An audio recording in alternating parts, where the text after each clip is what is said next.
Hello everyone and welcome to today's CreepyPasta video.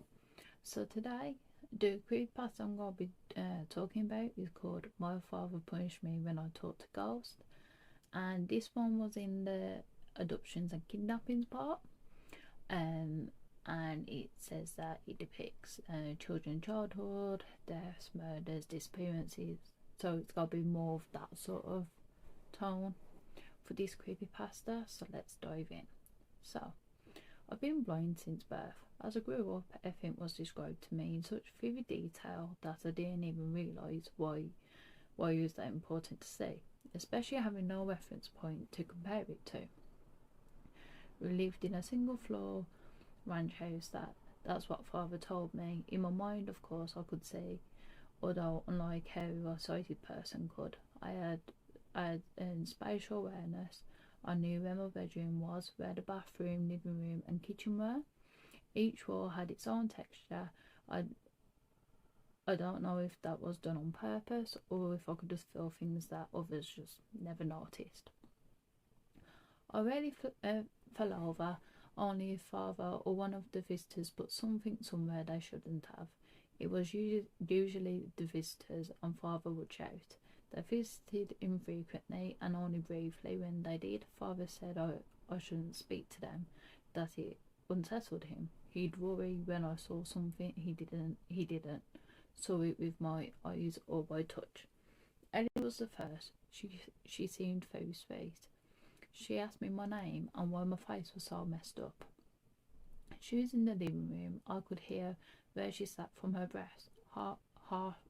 Harsh nasal sounds, as if her nose was blocked. When father had a cold, he'd always breathe through his mouth, big laboured breaths, as if he wasn't used to it. When people mentioned my face, I always touched it, trying to work out why it was so strange to them. When I asked if I could touch theirs, there was always a pause. I guess sighted people never did that. Why would they need to? When I asked Ellie if I could touch her face, she reluctantly agreed.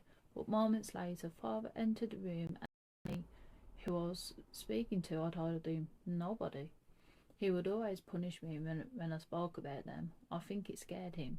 He'd take my arm and march me off. I'd be knocked off balance and disorientated, to the point where when he finally set me down, my hands would frantically search my surroundings until I knew where I was. It was usually my bedroom, though every now and again he'd leave me outside in the middle of nowhere. That was worse. I would be lost and scared.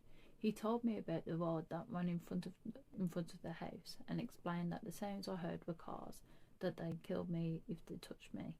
Those sounds were my only means of recognising my surroundings. I waited until I heard one, and then knew which way to run back to the house. I heard Ellie that evening. She whispered to me, saying she was scared. I whispered back, but she didn't hear. I asked father about Ellie. He didn't want to talk about her. I asked him why. He didn't reply. When I told him that she asked about my face, he asked me how I responded. I told him I wanted to touch hers. He laughed, though I told him I want.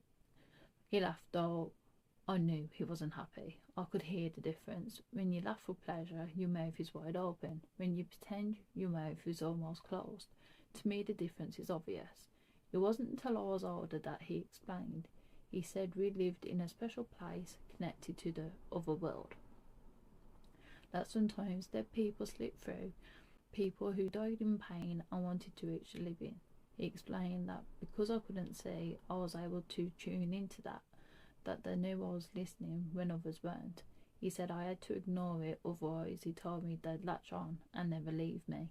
All the dead wanted is to be alive again, he said. It was dangerous and they would trip me. He said he knew how to deal with them, but he couldn't help if they became attached to me. Alex appeared to me a few years later. She told me she was lost and I didn't know where she was. I told her I wasn't allowed to speak to her. Still, she pleaded for help. I kept quiet, knowing that what would happen if I said anything. Did you speak to them, father asked. Though I was upset, I told him no. I wish I could help her. I knew what it was like to be lost, and it scared me. Alex didn't whisper to me at all. I'd ignored her and she ignored me. Father saved me and I was thankful. After Alex, I knew what I needed to do. So I did it. The spirit stopped bothering me after that for a very long time, and that was until Sarah appeared. Sarah didn't give me a chance to be quiet. I was on my own, sitting in the living room and listening to the television. "Help," she said. "I need to find a way out." I stayed silent. "You can hear me, can't you?" she asked, surprised. "I'm not allowed to speak to you," I told her. "Please," she begged. "I'm scared, I'm lost, I want to see my daddy." I grabbed the arms of the chair and I told her I wasn't allowed. "He's dead," she said. I didn't answer. "Your father is dead," she said again. I wasn't going to fall for it. I heard banging from around the room as things began to fly and the shelves began to shake. "Stop it," I shouted, and it did. "Please help me leave," she said. I wasn't going to talk to her. I did the only thing I thought would help. I unlocked the front door, hoping she'd run out and get lost, just like I would do. When I heard her no more, I locked the door and sat back down. I listened intently for any signs that she was still there, except for the sounds of the TV. It was silent. I hated when my heart raced. I became all too aware of the tick-tock feeling of the rise and fall within my chest, like it was about to explode when I heard my father's voice. I screamed. "Son," he said, "I need your help. I think I'm dying." I did what he told me to do. I didn't speak. If he did die, he'd never leave me. Instead, I raced out into the open air and shouted for help. I shouted until my voice was hoarse. I heard the sound of cars racing along the road in front of my house. I shouted until I heard someone respond. It was a woman. "What's wrong?" they asked. I told them I think my father was dying. They asked what had happened to my face. I pleaded with them to help me, and I promised they would. I sat down on the grass and waited. Some time later, the woman returned to me and asked if she could hold my hand. "I'm so sorry," she told me. I heard the sounds of sirens and of people rushing. I asked what was going on. The woman said she was there for me. As the noise died down, a man asked me a question. "I'm a paramedic," he said. "What happened to your face?" I told him I was fine. He asked if I was sure, and I told him I was. He asked if I minded him touching my face. I said it was okay. A moment later, I felt a pressure release from around my forehead, and the air felt cold against my skin. It sounded as if he was peeling an orange. I imagined that in my head and worried he'd expose my insides. I screamed and asked what he was doing. He told me everything was going to be okay, and the woman squeezed my hand, telling me to be brave. I don't know what it was I was experiencing. I felt a tight pain within my head, like when you smash your shin against something hard, followed by something I've come to understand as bright. It hurt so much I began to cry. "What happened to your eyes?" the paramedic asked. I said I was blind. He asked to check them. The pain returned when he examined them. "Do you know him?" the man asked. Asked the woman who helped me. She told me that I had been screaming for help and that she had come to my aid, but that she had never met me before. "How long have you had your eye injury?" he asked me. I told him I'd been blind from birth. He asked me if I could see his fingers. I told him no. He asked if I could open my eyes. I said I didn't know what he meant. He asked if he could open them for me. I didn't respond. Then I felt his fingers on my face, fingers covered in something rubbery. Suddenly he became bright again. I screamed. He tried to calm me down. The woman squeezed my hand again. I didn't know what was happening. Things I couldn't describe came to me. It was like it always was, but multiplied 100-fold and so much more real. I carried on screaming as a fuzzy form came into view. "Just breathe, okay," the paramedic said. "Everything will be fine." "When was the last time you saw?" As my heart began to calm, our breathing slowed. I became distracted by what I was experiencing. It overwhelmed me. I wanted to cry, and I did. "How long has it been?" he asked. "I've never seen anything before," I told him. I was told to keep an eye mask on for most of the day.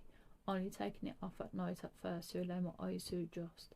At the same time, I was placed in the custody of my aunt and uncle and didn't even know it at first. They were shocked at what happened to me and that I never attended school. The past few years have been a rollercoaster ride. The doctor said I may never have perfect vision, though what little I have is a godsend, and I'll take what I get. I've only recently been learning to read and write, so I apologise if my English isn't the greatest. It's the best I can do. I've been asking my aunt what happened to my father, but all she says is that he died of a heart attack. I asked what sort of man he was. She says he was her brother and she'll love him no matter what. My uncle doesn't want to speak about him at all. I've been using the computer a lot lately and really enjoying the internet. I can't believe such a thing exists. After being so lonely for so long, I can talk to whoever I want, when I want, though I'm wary of that. After all, how do I know if who I'm speaking to is alive? No one seems to share my father's concerns about that. Today I was on the forum discussing the spirit world. I was so happy to find people who I could relate to, and someone curious about my username sent me a link to an article on the true crime website. It was about my father and mentioned me by name. They asked me who I was and if I was the same person according to the article. My mother had gone missing soon after my birth. It said I'd been bound so that I couldn't see, that my father always wanted a daughter. They found 14 bodies in the basement. They said one got away, a girl by the name of Sarah Frank. She was the one to call the police. They found father's car parked around the back of the house. They suppose he carried his victims into the basement via the storm entrance and left them there. Sarah had managed to get away after she agreed to be his daughter following 4 days of sustained torture. She stabbed him with a knife he placed on the counter to butter some toast. I didn't want to believe it, and I'm not sure I would have if it weren't for the names of the victims, of which stuck out: Ellie Farmer and Alex Riddle. I'd spoken to them both in the living room. To this day, I wonder if my father had been honest with me about a single thing in my life. Throughout it all, one question remained above all others: did I speak to Ellie and Alex before or after he killed them? And that's the end of that creepypasta. So that was quite an interesting one, to be fair. I wasn't expecting that twist. But yeah, I mean, it's really cool how the dad was kidnapping the people to have a daughter. I always find stuff like that a bit interesting. Don't know why. Although it might be because I'm into true crime as well, to be fair. And I like the psychological part of it. But yeah, if you let me know what you think in the comments below, that would be great. And if you enjoyed, feel free to like and subscribe. And if you could also check out the petition that I'll also leave a link to, that would be amazing.